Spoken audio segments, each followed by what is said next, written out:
All right, perfect. So beginning our school year, we always start with Unit 1, and part of Unit 1 is getting to know how to make measurements. And so in order to make measurements, we need to have instruments, and some of the instruments we're going to go through and talk about how to use those. So instruments like a ruler, like a graduated cylinder, like a beaker, and all those different things that we're going to be using to make measurements. So Unit 1, we'll start off with Unit 1, taking a look at a couple different terms. So just things to be aware of, kind of getting into the beginning of the school year. What is accuracy versus precision? So my question to you is, what is accuracy? What is precision? Please don't just search it up on Google. I don't really care to know what Google thinks. You can just give it a guess. So what is accuracy, precision? So if you came up with this, accuracy is the measurement of how close a value or a measurement comes to the actual or true value. That is accuracy, so how close you are to the actual measurement. And precision is the measurement of how close it is to a series of measurements. So if I am me, this is me, and I weigh 220 pounds. So I weigh 220 pounds, and I hop on a scale. So great, I'm gonna hop on a scale. I hop on the scale and the scale says 230. Is that an accurate measurement? You'd say, no. But if I take it off and I hop on again, 230. I hop off and hop on again, 230. Hop off and hop on again, 230. Is that a precise measurement? It is precise, because precision has to do with a series of measurements. Even though they're all off precisely the same amount. So accuracy has to do with its closeness of a measurement to the real value, and precision has to do with a series of measurements and to their closeness to each other. So accuracy, precision. So if I'm looking at this one, accurate or precise? Yep, hopefully you said both. Accurate or precise? Hopefully you said precise, not accurate. Accurate or precise? And hopefully you said neither. Yeah, so basically if we're looking at bullseye, we're trying to hit the center target. That would be accuracy, precision. And another thing to be aware of is percent error. So just 3 terms I want to be familiar with before we get going too further. If you want to write these down, that's great. And just have them in a notebook. What we're going to be doing throughout the year is basically worksheets and stuff like that you'll be writing down on a notebook. So a 3-ring binder would be great. And so whatever you don't know, I would write down. If you do know, then I wouldn't worry about it. So one more thing to be aware is percent error. Percent error is typically used to determine the accuracy of your measurements, so how close they are to the true value. And this is the percent error formula. So in lab, we would use this often. So basically you take the absolute value, so always a positive number, of the measured value, which is measured with an instrument like a ruler or a scale or a graduated cylinder. That would give you the instrument, the measured value. Theoretical is what it should be, divided by theoretical times 100. So that's just some things to be familiar with. So now we're actually looking at measured. How do we measure? What kind of tools do we use to measure? So on and so forth. So you're looking at this. This is a piece of wood. You're like, all right, great. And I have a ruler here. This is a very fancy ruler. The ruler shows 0 and 1 meter. So if you're looking at this, is it 1 meter?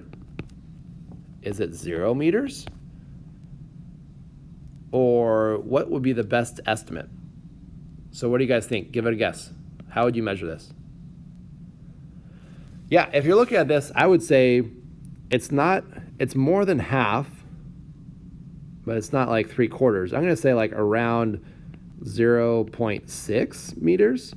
So basically what you do is you are limited by your instrument. So this is 0, this is 1, there's no other measurements. I'm gonna guess 1 digit. So the rule is guess 1 digit or 1 figure.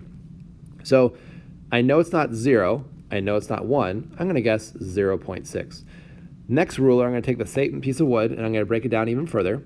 So now I have all these broken down into, this is 1 meter, This is like 0.1, 0.2, 0.3, 0.4, 0.5, 0.6, 0.7, 0.8, 0.9.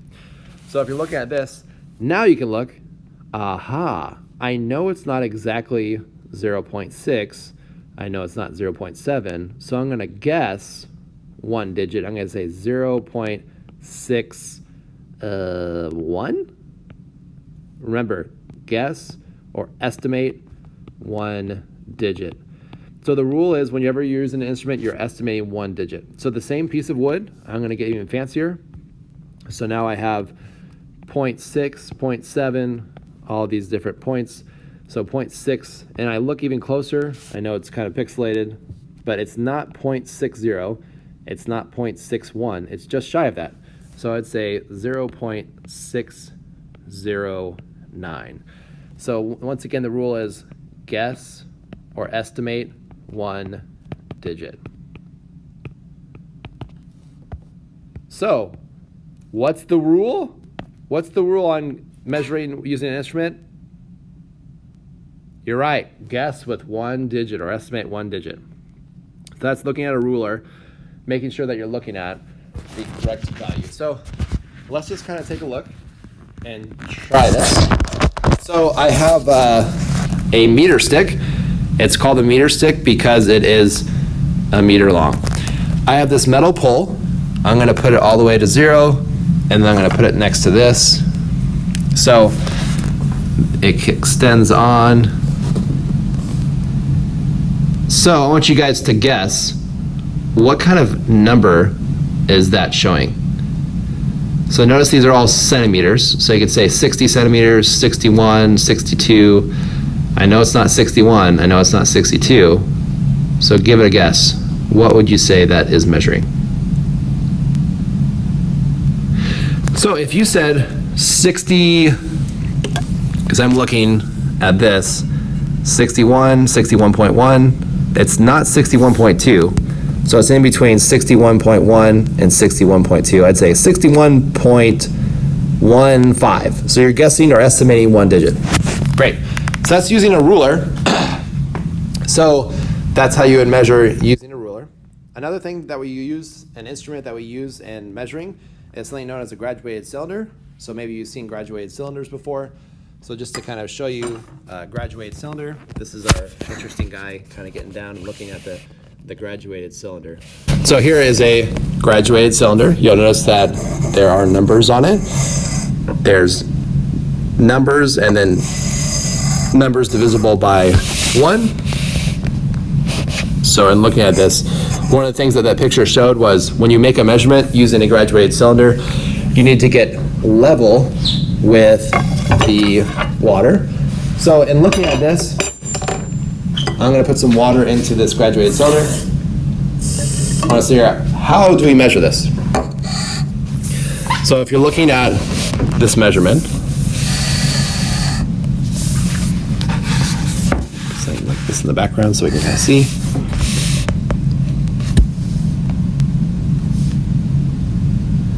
So if you're looking at the line, we're trying to figure out where is the water line. So you can see some bubbles still. The water line's just right here. Remember, I'm estimating or guessing one digit. So this is 60, these are milliliters, 61 milliliters, 62, 63, 64, 65, 66, 67, 68, 69, 70 milliliters. And if I'm looking, it's just right beneath this value. So right here, it has 64, 65, it's beneath 65 and 66. I would estimate 65.8. So once again, you're estimating or guessing one digit. So let me do this again. I'm gonna put a little bit more water in here. And so once again, we're limited by our instrument. Here's another number. So if we're looking at this one, so I want you guys to see and guess what is the measurement of this value. So you can kind of see the line is like right there. So what do you guys think? Estimate the amount of water, so it's in milliliters or ml, that's present in this graduated cylinder. So if I'm looking, hopefully you put something like this. Here's 80, 81, 82, 83, 84. is just below 84. So if I was to look at this and go 83.5, so you're estimating one digit. If you were to look at this and go, oh, it's 83.5642, that's ridiculous. You can't guess or estimate that many digits. So you're going to estimate one digit. It's between 83 and 84. I'm going to say 83.5. So that's using a graduated cylinder. So notice some graduated cylinders are different than others. That's a 100 milliliter. This is a 10 milliliter graduated cylinder, as illustrated through the fact that it only holds 10 milliliters. But notice every milliliter is broken apart into tenths. So if I'm looking at this and I put some water into this graduated cylinder,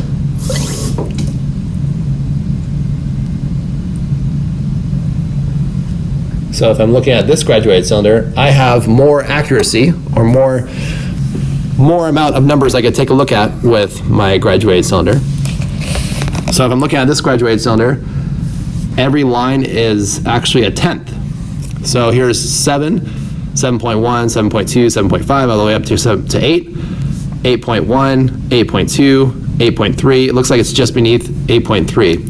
So if I was guessing this digit, what would you guys say? How much water is present?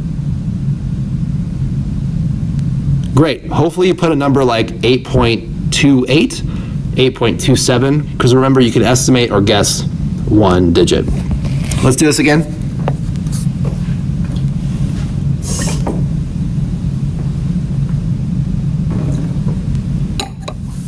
So once again, you can kind of see, we're going to look at this value right here.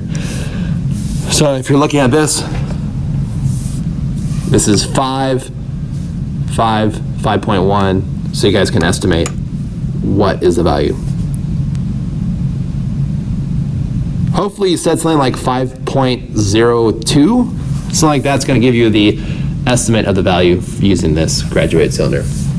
So one of the things to be aware of is we are once again limited by our measurements, limited by our instruments. So if I was looking at this, I have a graduated cylinder. This graduated cylinder is a 100 milliliter graduated cylinder. That's what I would use to measure the volume of something. I also have a beaker. If I take this beaker and add the water from the graduated cylinder, I can look at this and I'm very much limited by my tool here. So if you're looking, you're like, oh, I don't really know how much that is. It's between 25, 50, 75, 100. So it's between 75 and 100. This is not a very good tool to measure with precision how much water is present. However, if you take the graduated cylinder and put the water in there, it's a much better tool to measure volume. So you can kind of take a look and go, oh, that's how much water is present using the graduated cylinder. So the beaker is not used to measure the amount of water, it's more of the graduated cylinder. So in taking a look at that, I want you guys to think how much water is present here. Yeah, hopefully you said something around, this is kind of harder because it's 30, 32, 34, 36, 38, 38.0, something like that. Another one is looking at this number. So use the bottom of this where the water dips, that's called the meniscus. So what do you guys think? What's the measurement here? Yeah, hopefully you said 50, 51, 52, 53. It's just beneath 53, so I'd say like 52.8. If you said 52.7, 52.9, that's great. That's all that. Last one is going back to a ruler. What measurement's here? Remember, we're guessing or estimating one digit.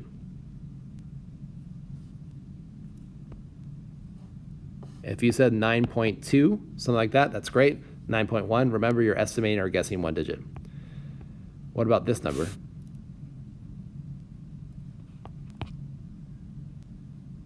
Yeah, if you said 9.1, 2, 3, 4, 5, 6, 9.61, remember you're guessing one digit. This one, what do you think?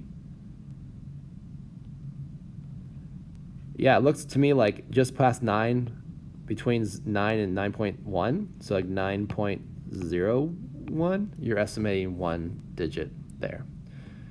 Great. So hopefully that's helpful. You can kind of take a look at and just go through this, and we'll continue on another day.